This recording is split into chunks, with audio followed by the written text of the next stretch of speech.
اس مثال کو آپ سماجوادی پارٹی اور اعظم خان صاحب، آر جے ڈی اور شہاب الدین صاحب، این سی پی اور طارق انور صاحب وغیرہ سے بھی سمجھ سکتے ہیں۔ آج بھی اگر کوئی مسلم لیڈرشپ کی بات کرتا ہے، قیادت کی بات کرتا ہے، تو سامنے سے اعتراض ہوتا ہے کہ کیا دیگر پارٹیوں کے مسلم لیڈران قائد نہیں ہیں؟ کیا وہ لیڈر نہیں ہیں؟ کیا وہ مسلمانوں کے خیرخواہ نہیں ہیں؟ اس طرح کے سوالات پیدا ہوتے ہیں۔ اس لیے آج کی اس ویڈیو میں ہم بات کریں گے کہ قیادت اور مسلم چہرے میں کیا فرق ہے۔ السلام علیکم ورحمۃ اللہ وبرکاتہ۔ محترم ناظرین، سال 1998 کی بات ہے، رامپور پارلیمانی حلقے سے بی جے پی نے مختار عباس نقوی کو اپنا امیدوار بنایا۔ مختار عباس نقوی الہ آباد کے رہائشی اور رامپور کے لیے ایک نئے امیدوار تھے۔ ان کا مقابلہ کانگریس امیدوار اور نواب خان کی بہو بیگم نور بانو سے تھا، جو اس وقت موجودہ ممبر آف پارلیمنٹ تھی۔ بی جے پی نے مسلمانوں کے درمیان مسلم چہرے کا بھرپور پروپیگنڈا کیا، جس کے نتیجے میں مسلمانوں کا وہ طبقہ جو کسی طور پر بی جے پی کو ووٹ نہیں دے سکتا تھا، ان کا کچھ فیصد ووٹ مسلم چہرے کی بنیاد پر بی جے پی کی طرف چلا گیا۔ نتیجہ کیا ہوا کہ بی جے پی نے ایک نئے اور کمزور امیدوار کے باوجود رامپور جیسی مسلم اکثریتی سیٹ پر غیر متوقع طور پر کامیابی حاصل کر۔ اس وقت بی جے پی کے ایک مقامی لیڈر نے کہا تھا کہ مسلمانوں اور ہندوؤں میں بنیادی فرق اسی سوچ کا ہے کہ مسلمان صرف مسلم چہرہ دیکھتا ہے اور ہم اپنی قیادت دیکھتے ہیں۔ بعد میں جب چیزوں کو گہرائی سے جانچا پرکھا تو یہ پایا کہ واقعی میں مسلمانوں میں مسلم چہرے کا مزاج اندر تک جڑ پا چکا ہے۔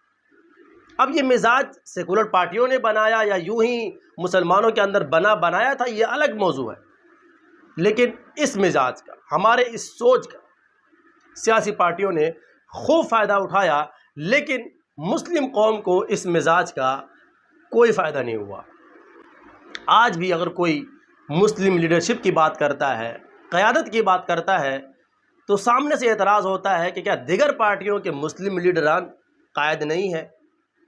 کیا وہ لیڈر نہیں ہیں؟ کیا وہ مسلمانوں کے خیرخواہ نہیں ہیں؟ اس طرح کے سوالات پیدا ہوتے ہیں۔ اس لیے آج کی اس ویڈیو میں ہم بات کریں گے کہ قیادت اور مسلم چہرے میں کیا فرق ہے۔ قیادت کسی بھی پارٹی کا وہ ہائی کمان ہوتا ہے جو پارٹی کی پالیسیاں بنانے کا اختیار رکھتا ہے، جبکہ چہرے کا اطلاق ایسے افراد پر کیا جاتا ہے جو پارٹی کی پالیسیوں کے لیے مددگار یا مفید ثابت ہو سکتے ہیں۔ قیادت کچھ کرے یا نہ کرے، وہ بہرحال طاقتور اور سب سے بڑی اتھارٹی ہوتی ہے، لیکن چہرے اسی وقت تک اہم رہتے ہیں جب تک قیادت کو فائدہ پہنچاتے رہے۔ جیسے ہی فائدہ کم یا بند ہوتا ہے، چہرے بدل دیے جاتے ہیں۔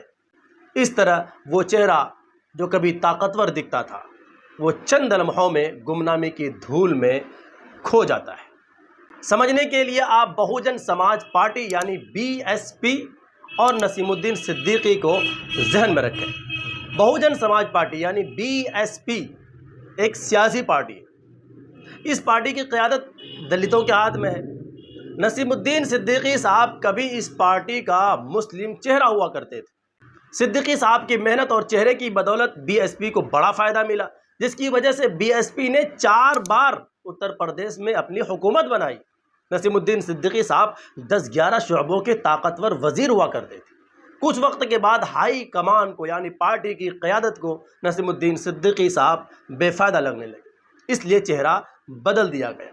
آج پارٹی کی قیادت دلتوں کے ہاتھ میں ہے اور اسی طرح موجود ہے، مگر اپنا چہرہ دودھ کی مکھی کی طرح اٹھا کر پھینک دیا۔ اس مثال کو آپ سماجوادی پارٹی اور اعظم خان صاحب، آر جے ڈی اور شہاب الدین صاحب، این سی پی اور طارق انور صاحب وغیرہ سے بھی سمجھ سکتے ہیں۔ اعظم خان صاحب سماجوادی کے بانی ممبر ہیں، لیکن وہ صرف چہرہ ہے۔ قیادت ملائم سنگھ کے ہاتھ میں ہے، اسی لیے اعظم خان صاحب آج بھی سینئر ترین لیڈر ہونے کے باوجود قائد نہیں ہے۔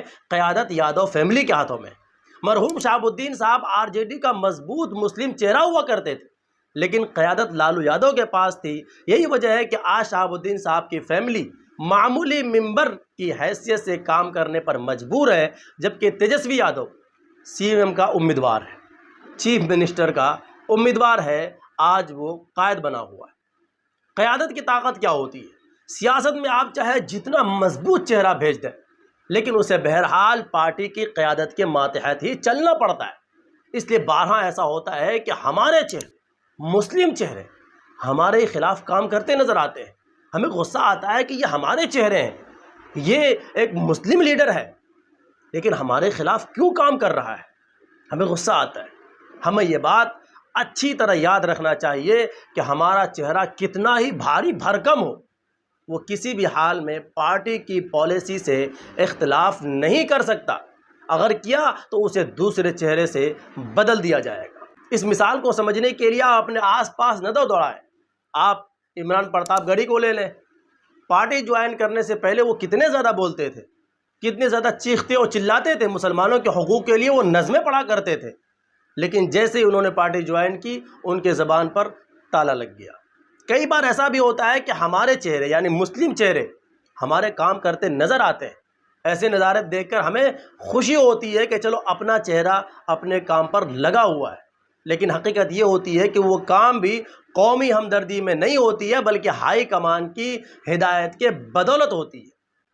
گزشتہ دنوں راجیو رنجن نامی صحافی نے ایک پوڈ کاسٹ میں ایک قصہ سنایا جس سے ہائی کمان کی طاقت اور اس کی فکر کا پتہ چلتا ہے۔ راجیو رنجن صاحب کہتے ہیں کہ جب سماج وادی پارٹی میں اعظم خان اور امر سنگھ میں اختلاف ہوا تو ہائی کمان یعنی ملائم سنگھ کو لگا کہ فائدہ امر سنگھ کے ساتھ میں، تو انہوں نے مسلم لیڈروں کو اعظم خان کی مخالفت کا حکم دیا اور اسی کو بہانہ بنا کر اعظم خان صاحب کو پارٹی سے بھی نکال دیا۔